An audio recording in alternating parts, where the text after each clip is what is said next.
여기 매일 죽고 싶다는 생각을 하며 사는 남자가 있습니다. 밥도 제대로 못 먹고 잠도 제대로 못 자요. 그냥 하루하루 버티면서 살고 있습니다. 딱히 삶이 힘들거나 돈이 없거나 실현을 당한 건 아니에요. 단 하나의 이유. 세상에서 제일 아끼던 친구 4명이 어느 날 갑자기 자기를 버렸거든요. 이 소설의 주인공 다자키 스쿠루의 이야기입니다. 스쿠루는 나고야 출신으로 지금은 도쿄에서 철도 회사를 다니는 36살 남자예요. 어릴 때부터 기차역을 좋아해서 결국 역을 설계하는 일까지 하게 된 뭔가 순수한 구석이 있는 그런 사람입니다. 그런 스쿠루한테 고등학교 시절 절친했던 친구 4명이 있었습니다. 아카마스, 아오우미, 시라네, 구로노. 일본어로 아카는 빨강, 아오는 파랑, 시로는 하양, 구로는 검정이에요. 4명 모두 이름 자체에 색깔이 들어가 있어요. 근데 다자키 스쿠루는요? 스쿠루는 그냥 만들다라는 뜻이에요. 아무런 색도 없습니다. 그래서 스쿠루는 어릴 때부터 스스로를 이렇게 생각했어요. 아, 나만 색이 없는 사람이다. 나만 특별할 게 없구나. 친구들 모두 각자 개성도 뚜렷했습니다. 아카는 공부도 잘하고 달변가였고, 아오는 럭비부 주장으로 우람하고 활달했어요. 시로는 늘씬하고 차분한 미인으로 피아노를 정말 잘 쳤습니다. 구로는 털털하고 유머 감각이 넘쳤었고요. 이렇게 5명은 정말 이상적으로 딱 맞는 그런 친구 그룹이었어요. 주말이면 같이 모여서 나고야 시내 봉사활동도 하고, 방과 후에는 시로가 피아노 치는 걸 다 같이 둘러앉아 듣기도 했어요. 딱히 뭘 해서 재밌는 게 아니라 그냥 같이 있는 것 자체로도 정말 행복하고 좋았던 그런 사이였습니다. 스쿠루한테 이 시절이 인생에서 가장 빛나던 시간이었어요. 이 5명이 전부였습니다. 고등학교를 졸업하면서 5명은 이제 각자의 길로 흩어졌어요. 스쿠루를 뺀 나머지 4명은 모두 나고야에 있는 대학으로 갔고, 스쿠루 혼자만 역을 공부하고 싶다는 이유로 도쿄를 떠났어요. 혼자 도쿄에 있어도 괜찮았어요. 방학 때마다 나고야에 내려오면 넷이 항상 반갑게 맞아줬고, 나고야에 있을 때랑 똑같이 어울렸거든요. 사이가 멀어진 것 같은 느낌은 전혀 없었어요. 그리고 대학교 2학년 20살이 되던 여름방학이었습니다. 여느 때처럼 나고야에 내려와서 친구들한테 연락을 했는데 아카가 전화를 안 받아요. 아오도 안 받고 시로도 구로도 모두 전화를 안 받습니다. 찾아가서 문도 두들겨 봤는데 아무도 안 열어줘요. 처음에는 다들 바쁜가 보다 했는데 하루가 지나고 이틀이 지나도 연락이 없었습니다. 내가 뭐 잘못했나? 뭐가 있나? 아무리 생각해도 모르겠어요. 며칠이 지나서야 겨우 아오한테서 연락이 왔습니다. 딱 한마디였어요. 앞으로 연락하지 마. 그게 끝이에요.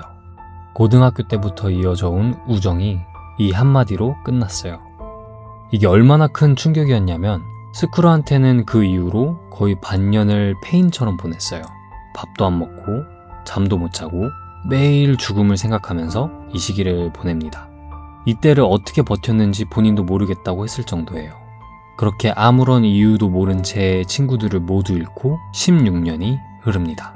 36살이 된 스쿠루는 겉으로 보면 멀쩡하게 살고 있었어요. 회사도 잘 다니고 사라라는 여자친구도 생깁니다. 여행사에서 일하는 2살 연상의 여자인데 스쿠루한테 진심으로 마음을 주는 사람이었어요.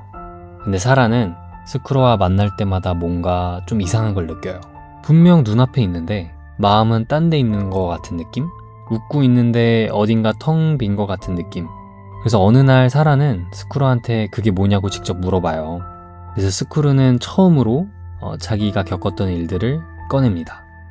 자기와 가장 친했던 친구 4명한테서 버려진 이야기. 사라는 그 이야기를 조용히 다 듣고 이렇게 말합니다. 가서 직접 물어봐. 그게 뭔지 알아내지 않으면 당신은 영원히 거기서 한 발짝도 못 나아갈 것 같아. 그리고 사라는 직접 그 친구들의 현재 주소를 다 알아옵니다. 아카와 아오는 아직 나고야에 있고 구로는 핀란드에 살고 있대요. 근데 시로만은 찾지 못했어요. 스쿠루는 처음으로 16년 만에 그 친구들을 찾아가기로 결심합니다.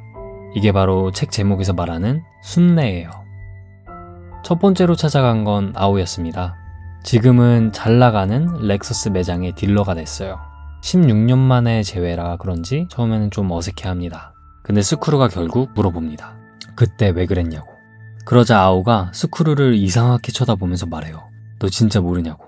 당시에 시로가 이런 말을 했었대요. 스쿠루한테 강간을 당했다. 스쿠루는 멍해요. 그런 일이 전혀 없었거든요.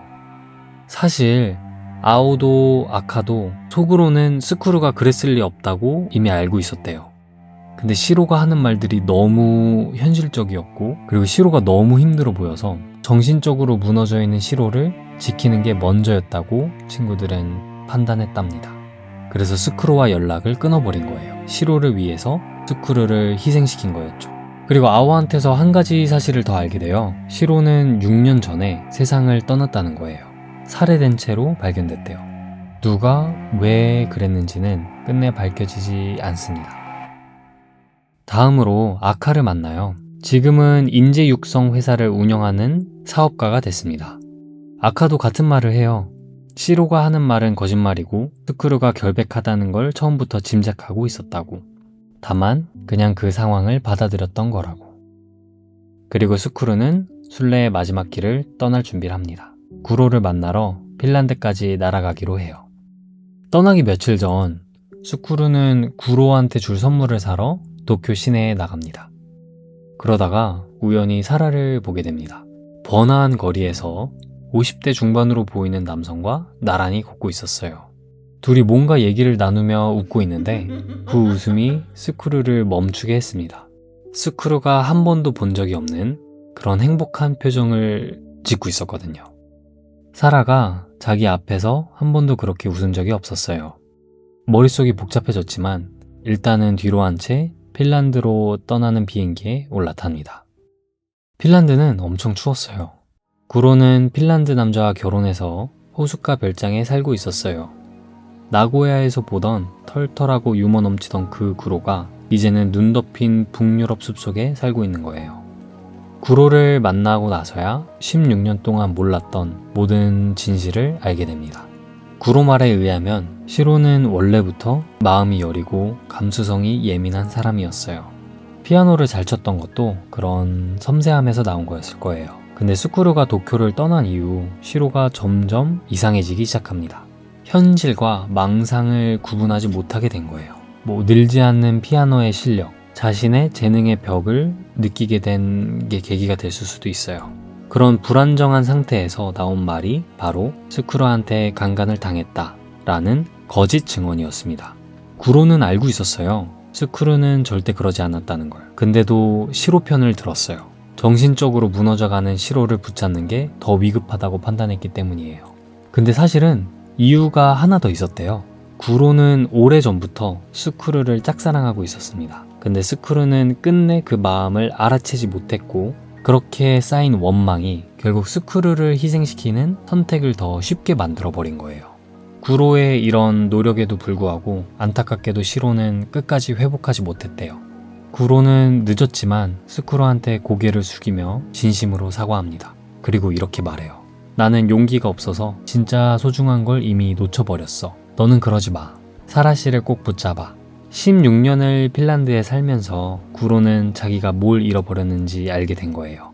스쿠루한테는 같은 실수를 반복하지 말라는 의미로 용기를 줍니다.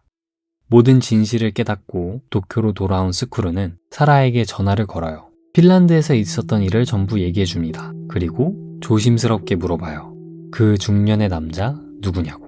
사라는 좀 당황하다가 미묘한 대답을 합니다. 딱 잘라서 아무 사이가 아니라고 말하진 않아요. 대신 사흘 뒤에 만나서 다시 얘기하자고 합니다. 그날 새벽 4시 스쿠루는 잠을 못 이루다가 사라에게 다시 전화를 걸어요. 사랑한다고. 함께하고 싶다고. 사라는 이렇게 말합니다. 자기도 스쿠루가 너무 좋고 일단은 사흘만 기다렸다가 다시 만나서 얘기하자고. 그리고 약속 바로 전날 스쿠루는 다시 어떤 마음에 이끌려서 전화를 걸어요. 사라는 전화를 받지 않아서 그냥 끊습니다. 얼마 안 돼서 사라가 다시 전화를 거는데 스쿠루는 받지 않았어요. 사라를 꼭 붙잡아야 한다고, 사라 없이는 살 수가 없다고 생각하면서 소설은 끝납니다. 처음에는 이런 결말이 조금 답답하거나 궁금하게 만들었던 것 같아요. 사라가 어떤 대답을 해주는지, 중년의 남성과는 어떤 관계였는지, 그리고 스크루의 마음을 받아줄지, 이런 거에 대한 의문을 많이 남긴 채로 끝나버리니까요. 근데 생각해보면 작가가 그걸 일부러 안 알려준 것 같기도 해요. 이 소설의 메인 포인트는 스크루가 사라의 마음을 얻는 이야기가 아니거든요.